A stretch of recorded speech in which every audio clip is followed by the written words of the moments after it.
खाली दिलेली कथा स्वामींच्या संदेशांनी भरलेली, शांतता देणारी आणि अंतर्मुख करणारी आहे। स्वामींचा संदेश ताणातून शांततेकडे। तो दिवसही इतर दिवसांसारखाच होता, पण मन मात्र वेगळंच थकलेलं। जबाबदाऱ्या वाढत होत्या, प्रश्न सुटत नव्हते आणि मनात सतत एकच गोंधळ, हे सगळं कधी थांबणार? त्या अवस्थेत तो अक्कलकोटच्या दिशेने निघाला।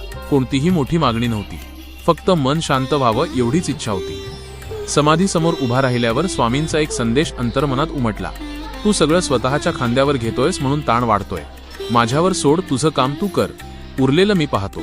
त्या क्षणी काही बदललं नाही, पण मनातला भार हलका झाल्यासारखा वाटला। पुढच्या दिवसांत स्वामींचा दुसरा संदेश जाणवू लागला, शांतता बाहेर नाही, ती तुझ्या आतच आहे। गोंधळाला थांबवायचं असेल तर आधी मनाला थांबायला शिकव। हळूहळू तो रोज थोडा वेळ स्वामींचं स्मरण करू लागला। ताण कमी होत गेला, विचार स्पष्ट झाले आणि नकारात्मकता आपोआप दूर सरकू लागली। एक दिवस स्वामींनी तिसरा संकेत दिला,